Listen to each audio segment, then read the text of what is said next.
One of my absolute favorite guitar players from the 70s was a gentleman by the name of Tony Iommi, who played with Black Sabbath.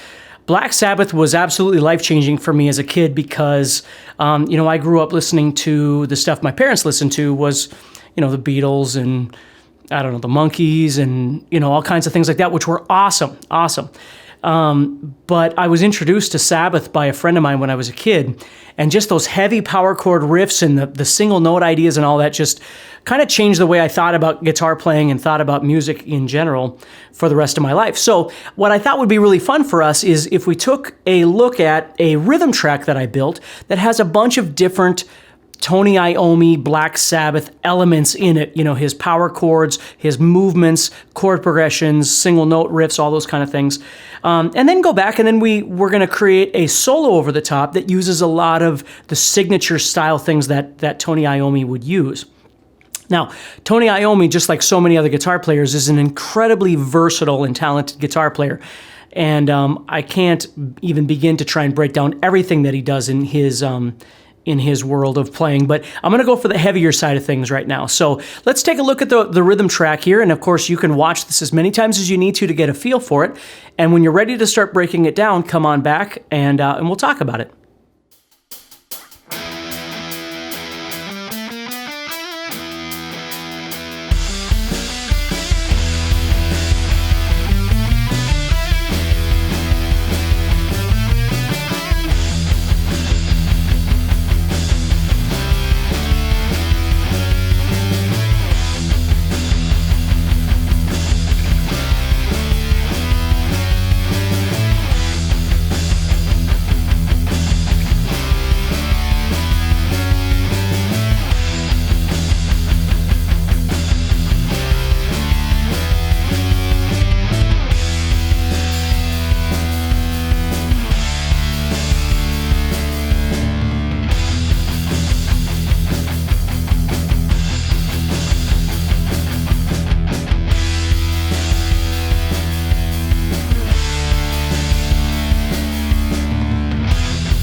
All right, so let's break this sucker down, okay? The first thing I'm going to do is I'm kind of taking a couple of different licks of Tony Iommi, and I'm kind of melding them together into one thing here with this.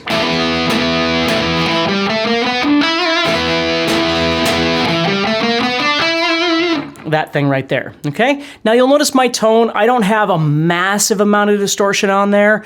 It's pretty mid-rangey. Again, trying to achieve something like a classic Sabbath sound, although Tony Iommi has had, a number of different kinds of guitar tones. But I'm just going for kind of a classic sound here. So the first thing we're gonna do is start off with a Paranoid kind of lick, and then move into a bit of an Iron Man kind of lick, both at the same time. So what we're going to do is start off on the 7th fret power chord on the 5th string, and what we're doing is this little hammer-on. So I'm pressing on the 7th fret of the 5th and the 4th strings at the same time, and then I'm doing that little hammer-on to the 9th fret of the 4th string. And I want to do that 3 times. Okay, and then I'm going to move into this little blues pentatonic lick which Tony Iommi most certainly uses quite frequently. He's a very pentatonic player, and there are some other notes that he does add in, and we'll talk about those, like this one right now with this blues note. That guy right there in the middle. So we're going to put those two things together, and we get...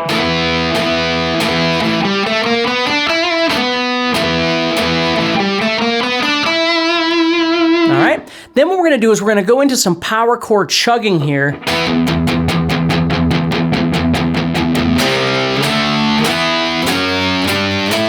And I'm really combining 3 different songs at this point. I'm taking some of Paranoid, I'm taking some of Sabbath, Bloody Sabbath, and I'm actually taking some of a song called I by Black Sabbath, which was a little bit later, and just sort of, or even Heaven and Hell, and kind of meshing them together. So let's take a look at what we got here. I've got, again, the E power chord, the 7th fret of the 5th string, and I'm going to strum it, and then right away I'm going to start palm muting. So remember, when you're palm muting, it's really important to find the perfect spot for your wrist to be, your little karate chop part of your hand, so you're getting the perfect palm mute, okay? Now, it's different for everybody, but if I move too far forward, you'll notice the string dies. And if I move too far backward, I'm not getting a palm mute. So I have to adjust to find that perfect spot.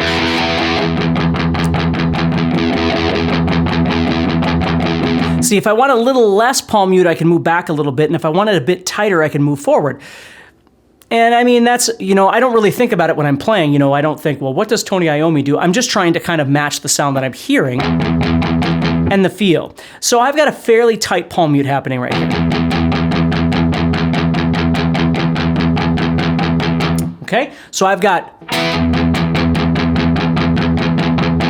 And then what we're going to do is we're going to move down to the 3rd fret power chord. We're just going to play a series of power chords on the 5th string. We're going to play 3, 5, 7, which is the pinnacle metal chord progression right there. 3, 5, 7. If you were going to be in the key of E minor in this case, those 3 chords are like, they define Judas Priest and, Iron Maiden and all those kind of bands. And of course, Black Sabbath is no different. So we've got 3, 5, 7. And then I'm going to go 9, 10, 12. Okay, so I'm just going to keep going. And then I go back and start all over. So I have...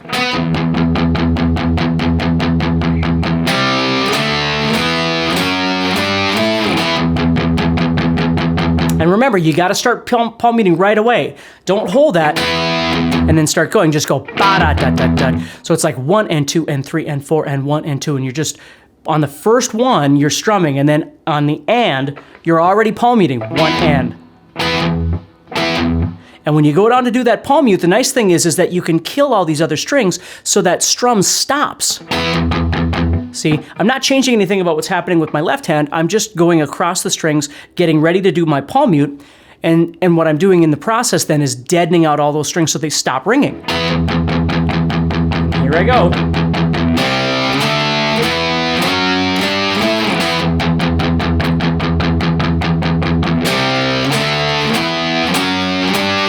Okay, now you're going to do that. I believe I did that 4 times just to develop a melody, and you could imagine like Ozzy or somebody singing over the top of that thing, or Ronnie James Dio or whoever it might be.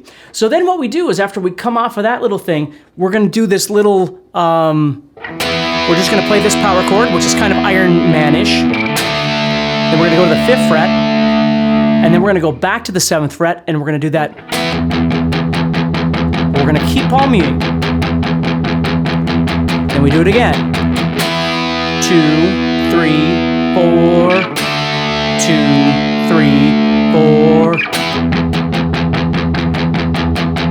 1, 2, 3, 4. Okay, so again, just developing a little bit of a change there. A lot of the artists like Tony Iommi and a lot of these bands, certainly with the metal genre and prog and all those kind of things, progressive music, it's kind of like what you're doing is you're building different blocks and then you're putting all those blocks together. Okay, you're going to repeat blocks, you're going to create new blocks. Well, right now, we started with our initial block, which was this thing, which was a combination of both chord and single note. But the nice thing about that is it's creating its own melody, right? It's something really catchy, and that's something that I really need you to understand about a lot of the bands of, the 60s and certainly the 70s and the 80s and so on, is you could identify the song by the riff that you heard. It wasn't just the singer or something like that, although that could make a difference, but you knew the song by the riff. So if you did...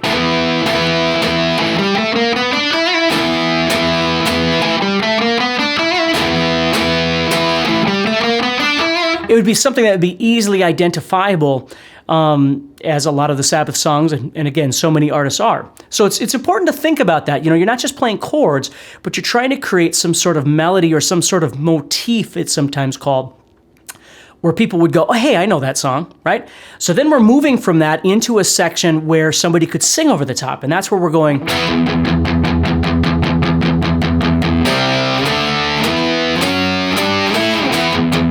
We're just creating this openness, right? That palm muting underneath, stuff like that. And then you'll notice when you listen to the bass track as well that I recorded, the bass track, like in bands like Sabbath, the bass a lot of times was doing almost exactly the same thing that the guitar player was doing. It would change here and there, but he would do a lot of the same things. And that's what really gave it its heaviness, is you had both the guitar player and the bass player kind of playing that same thing. They're chugging through the same thing. Okay, so now we come off of that part and we went into this little break. 2, 3, 4.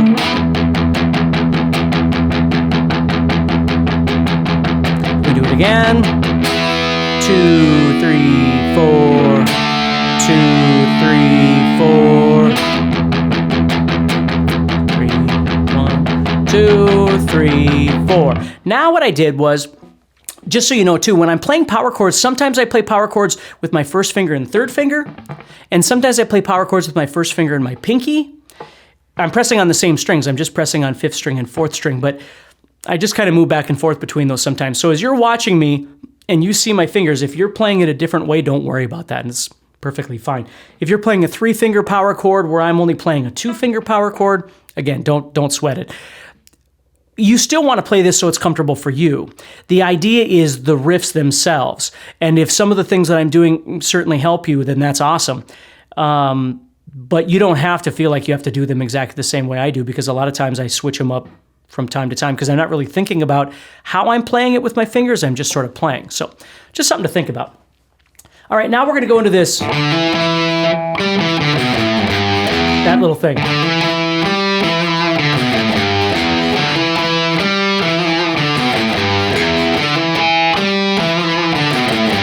Kind of an ominous little riff, and it's still pentatonic. We're playing an E minor pentatonic. So what I'm doing is I'm doing a hammer-on from 5 to 7 on the 5th string with my first and third fingers, and then I'm plucking that 7 again. Then I'm going to go to the 4th string 5th fret with my first finger and pluck that note. And then I'm going to go back to the 7 on the 5th string. And then I'm going to add a little bit of vibrato. If you don't want to add it, it's no big deal. A lot of times Tony won't add them. He'll just go, and he'll just leave it. By nature, I tend to add vibrato on things like that. So again, it's up to you if you want to add it.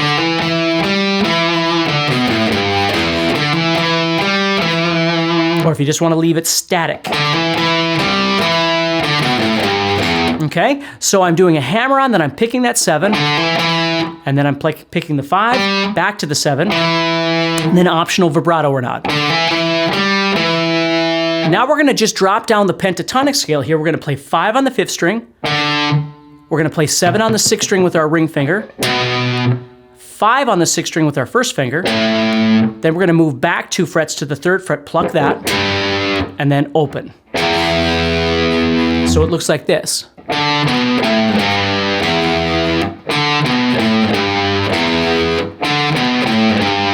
So I'm sliding, but you're not hearing the slide.